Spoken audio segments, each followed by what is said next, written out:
So there's a lot of talk of Cam Reddish potentially being traded to the Lakers. There's even talks about maybe a three-team deal that the Knicks and the Lakers have worked out and discussed potential trades, and that very likely it will take a third team to actually finalize the deal. Also, there have been reports that the Lakers would take on Cam Reddish, Evan Fournier, and Julius Randle for Russell Westbrook, but no first-round picks, maybe a second or something like that, just to kind of make it seem like the Knicks won, kind of make them feel good about the potential trade. And Cam Reddish makes all the sense in the world, right? And the Knicks want to unload Evan Fournier's contract, and the hopes is that a team will like Cam Reddish enough to take Evan Fournier.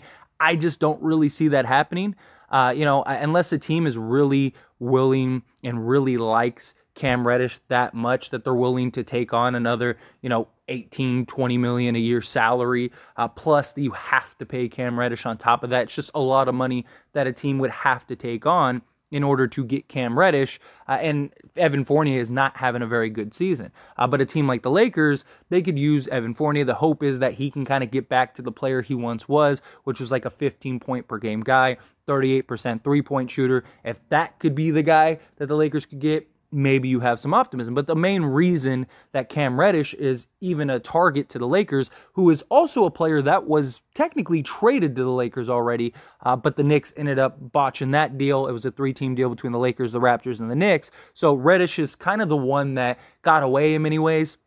Also, he's a clutch client, so that's in the Lakers' favor. But primarily, he's a 6'8", sizable wing, 3-and-D, 22 years old, very young, and a guy that could help you now and the future, right? The one thing the Lakers lack more than anything is perimeter defense, perimeter shooting, and just size on the perimeter. We got a bunch of guards. So if you could take like a Kendrick Nunn, go get a Cam Reddish, you're in a good spot, right? You traded a guard for an actual sizable wing that has the talent to really plug in, be a factor, and be a factor for the foreseeable future.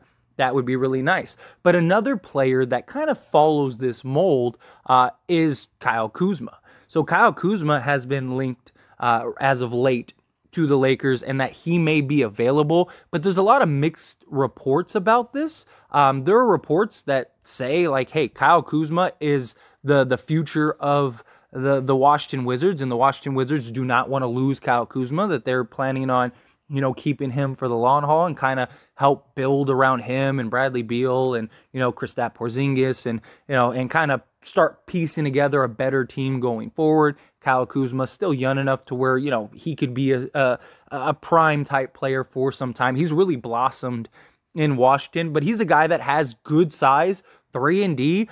He also has familiarity with LeBron and Anthony Davis, and it makes sense that the Lakers would have some link to Kyle Kuzma if there's any possibility of a potential trade for Kyle Kuzma, right? But the problem is that there's probably many other teams that would like to go get Kyle Kuzma as well.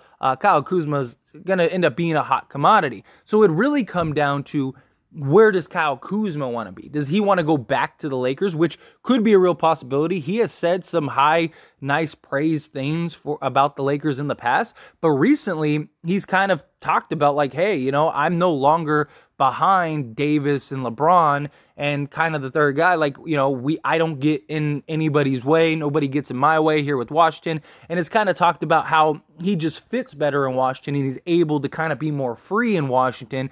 That's why he's having the season that he's having this year, as opposed to being with the Lakers. He's kind of like the third fiddle, and he's just, as opposed to being able to create and do his own thing and be more free and open, he's kind of relegated to just guarding the best player on the other team and spot up threes. And that's the difference. So does Kyle Kuzma want to go back to being that third fiddle, so to speak, and being that guy that just is essentially just a 3-and-D type scorer? Kyle Kuzma seems to believe that he's more than that he's better than that. Obviously, he's a guy that's going to have to be paid too. So are the Lakers willing to back up the Brinks truck to go get Kyle Kuzma, as opposed to some other teams might be willing to do that and actually pay him? And he might end up having a bigger role. So I just think at the end of the day, if the Lakers were going to get Kyle Kuzma, who I would love, I mean, seriously, if there was any opportunity for the Lakers to get Kyle Kuzma back, I think you do it. I really do. Like, if Kyle Kuzma wants to be a Laker and he's like, yeah, I'll go back to you, and it's just the more recent comments were just, a scorn lover, so to speak. Somebody that, he's salty that the Lakers basically dumped him and he thought he was going to be there for the long haul. Maybe he's just, that's all it is. And he does want to get back to the Lakers. Again, he has had lots of high praises for the Lakers in the past and about his time there and stuff like that. And he's even talked about how it's a different type of environment, different type of breed. You have to be a certain type of player to be in LA. And, that he feels that he's that type of player. So, if there is an opportunity to go get Kyle Kuzma, I think you do it. Problem is what is that price, right? Because Washington's probably going to want both your first-round picks for Kyle Kuzma, and obviously you could probably get more than just Kyle Kuzma. You probably get Kyle Kuzma and a couple other pieces, but problem is that if you do that and you give up both first, just think of it's just a bad look for the Lakers in general, right? Like you traded all this stuff to go get Russell Westbrook, and Kyle Kuzma was included in those trade pieces, and then you trade for Kyle Kuzma back because he was the perfect fit, and you're basically unloading Russell Westbrook, and it makes it very difficult. It's a tough pill to swallow. Like, I don't even think, even if like it was an option, I almost feel like Rob Pelinka couldn't do it even if he wanted to, just because of all the backlash and just craziness that would come along with that. Now, personally, if Lakers win, right, nobody's going to really care. Like if the Lakers were to win a championship this year, like let's say they went and got Cam Reddish and Kyle Kuzma and, whoever, Kristaps Porzingis or something like that, and the Lakers win a championship, nobody's going to be like, well, you traded Russ and then you did that. Like, in hindsight, it's going to be like, well, yeah, remember that time that Russ was on the Lakers? Wow, that was crazy. That was a crazy time. And although I think Russ has been great so far this year and has really embraced that bench role, that six-man role, we really need a Kyle Kuzma type player, right? Like, if we could go get Kuz just by himself, if we could do, keep Russ and work out some deal, Bev Nunn and, a first for Kyle Kuzma, I would do it. I would. I know it sucks and you got to bite the bullet that, you traded a first on top of the stuff you got Russ. But one, you're keeping Russ. And two, Kyle Kuzma, the difference between Kyle Kuzma as opposed to Cam Reddish, Kyle Kuzma is already a proven commodity. And he's already a proven commodity on the Lakers, right? He was a huge component in the Lakers' most recent championship and was a huge part and a huge factor. And he's only gotten better each year. So Kyle Kuzma, the beauty is there's none of that trial and error period.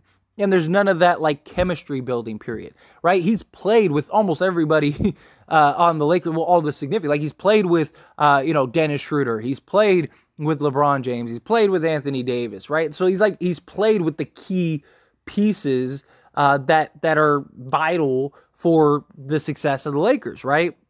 And him and Russ, I think, would easily have that dynamic, especially with Russ playing playmaker right now. And Kyle Kuzma just gives you that other scoring option, that other consistent scoring threat.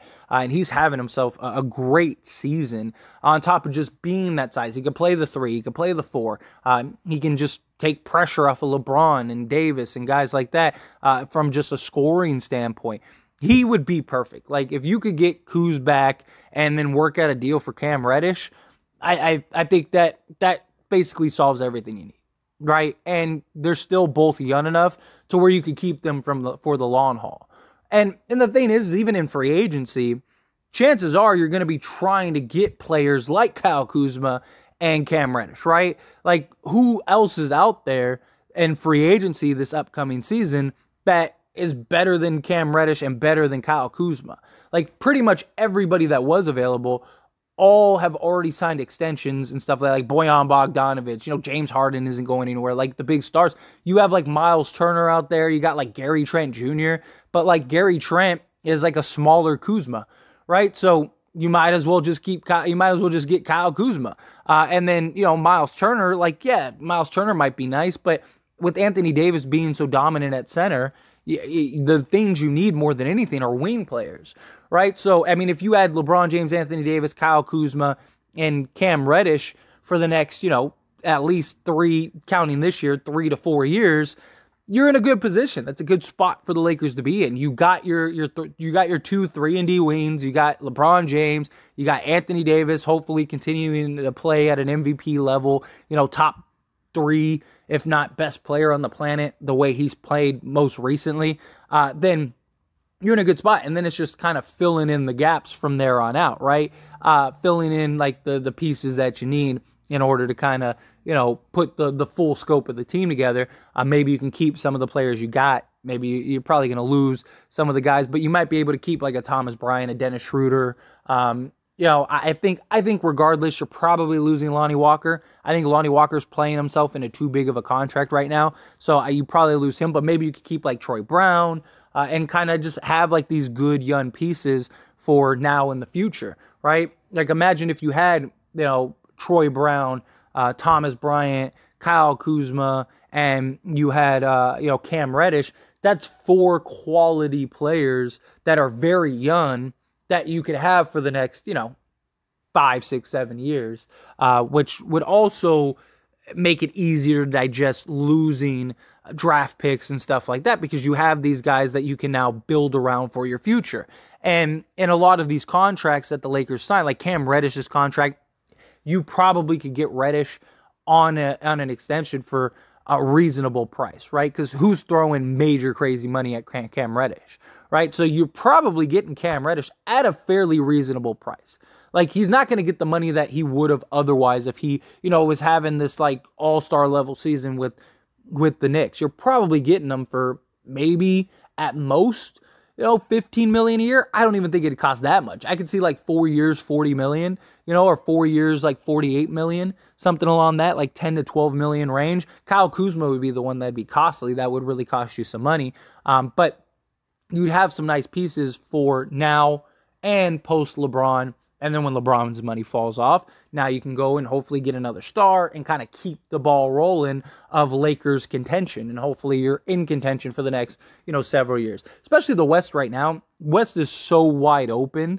Like if the Lakers got like 2 or 3 pieces, I really think they're up there. I really think they are one of the better teams in the league. Like if you could get Kyle Kuzma, Cam Reddish, and, some other like little minor piece, I think that could be enough, if assuming you could keep Russ, right? Then I think that would be enough to make you a legit, like, one of the top 5 teams at the worst in the Western Conference. And if you get into the playoffs, I trust LeBron James, Anthony Davis, and Russell Westbrook. Like, I'll take my chances, right? Like, they're going to be a tough team to beat. If you beat them, congrats to you, but it's going to be a tough out. But anyway, as always, this is a discussion, so I pass the question on to you. Let me know your thoughts and opinions down in the comment section below. What do you think? Think the Lakers should go and try to get Kyle Kuzma? What would you give up for Kyle Kuzma? Would you give up 1 first, 2 first?